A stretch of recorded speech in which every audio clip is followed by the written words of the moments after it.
Cambridge university विश्व के सबसे ख्याति प्राप्त संस्थानों में से एक है। It is one of the oldest educational and one of the most prestigious educational institution in the world.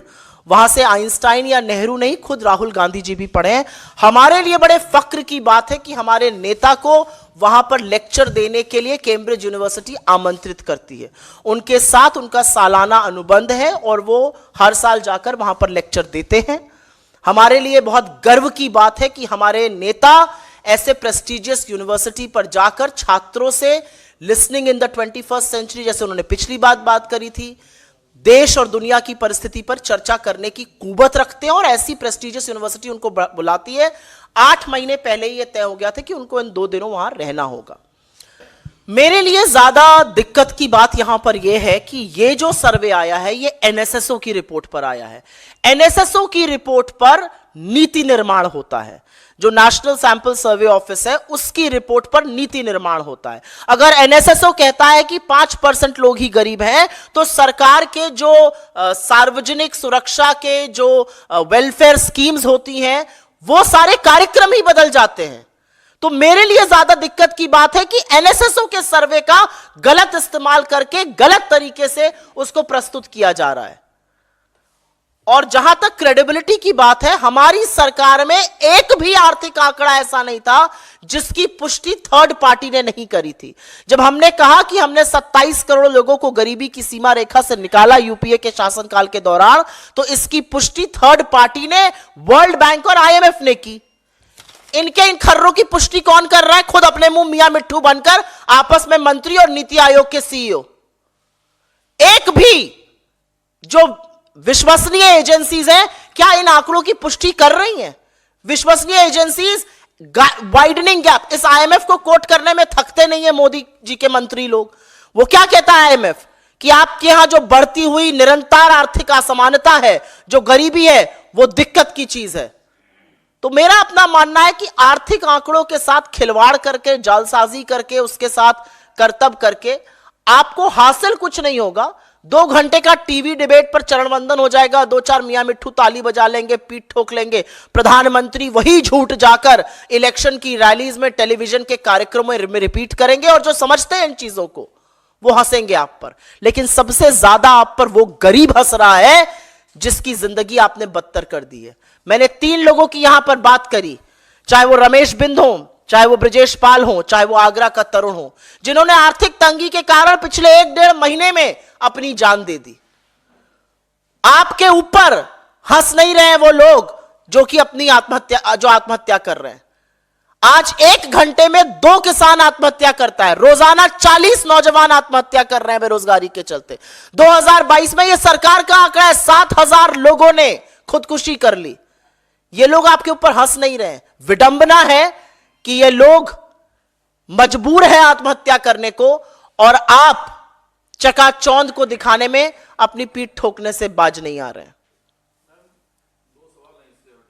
अगर इस पर कोई और सवाल हो पहले तो वो ले लेंगे, उसके बाद आपके बाकी सवाल।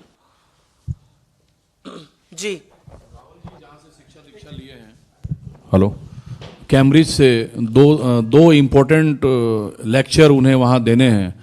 जनरल इलेक्शन से पहले क्या विषय वस्तु होगा जिस पर राहुल जी वहां व्याख्यान देंगे?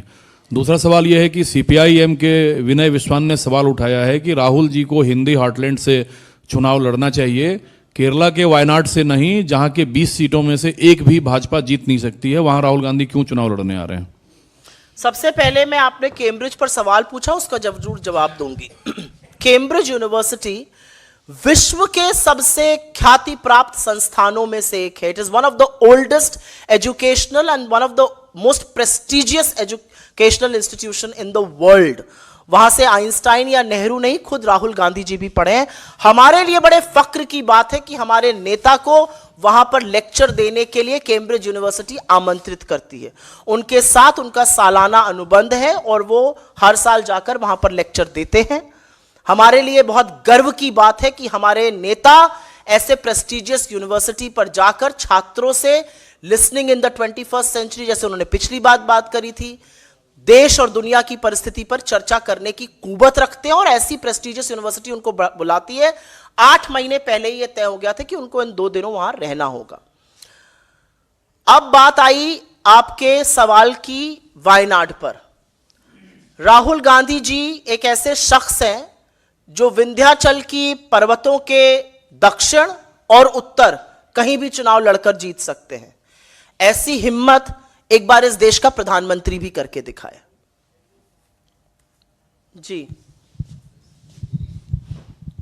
सुप्रिया जी, अभी जो आप जब प्रेस कॉन्फ्रेंस कर रहे हैं, एक राज्यसभा चुनावों के लिए वोटिंग चल रही है, इंडिया गठबंधन जिसके लिए लगातार ये कहा जा रहा था बहुत मजबूत है, लेकिन अभी जब उत्तर प्रदेश की अभी तस्वीर साफ हो रही है तो वहां पर समाजवादी पार्टी के कई विधायकों ने ही बीजेपी के उम्मीदवार के पक्ष में वोट दिया है।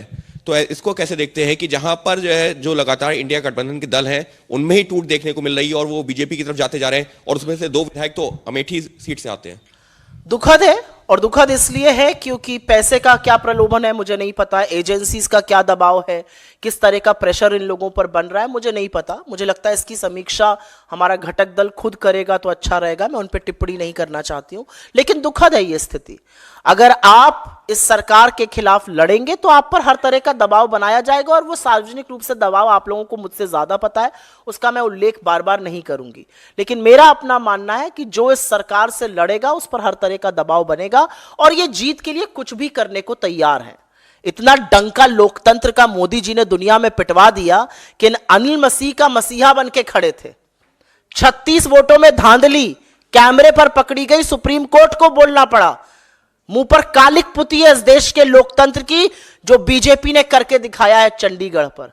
मुंह पर कालिक पुती है इस देश के लोकतंत्र और इस देश की चुनी हुई सरकार पर जब इलेक्टोरल बॉन्ड को बंद किया सुप्रीम कोर्ट ने। यह असलियत है।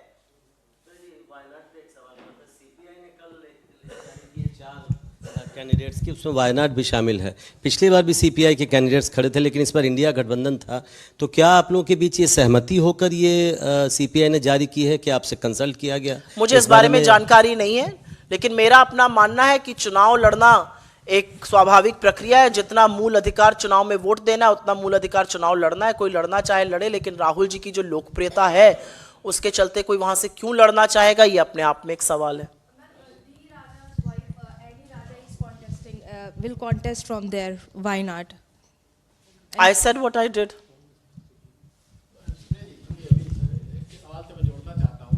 कि जिस तरह से 3 विधायक आपके अमेठी और रायबरेली के सपा के चले गए हैं, बीजेपी को वोट दे रहे हैं, क्रॉस वोटिंग कर रहे हैं, तो ऐसे में आपको लगता है कि कांग्रेस के लिए चुनौती है रायबरेली और अमेठी सीट पे इस बार चुनाव लड़ना?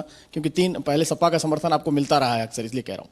बिल्कुल भी चुनौती नहीं है। अभी मैं 8 दिन के बाद भारत जोड़ो न्याय यात्रा से लौटी हूं, जो उत्तर प्रदेश में चंदौली से शुरू हुई, वाराणसी प्रयागराज होते हुए जब हम प्रतापगढ़, रायबरेली और अमेठी, लखनऊ, कानपुर और उसके बाद पश्चिम में मुरादाबाद, संभल, बाकी जगह होते हुए अलीगढ़, आगरा, बुलंदशहर गए, तो वहां पर जो हमने जमीनी हकीकत देखी, जो लोगों के मताधिकार के चुने हुए लोग अगर अपने वोटर के मताधिकार के साथ खिलवाड़ करेंगे तो वोटर उनको जरूर सबक सिखाएगा।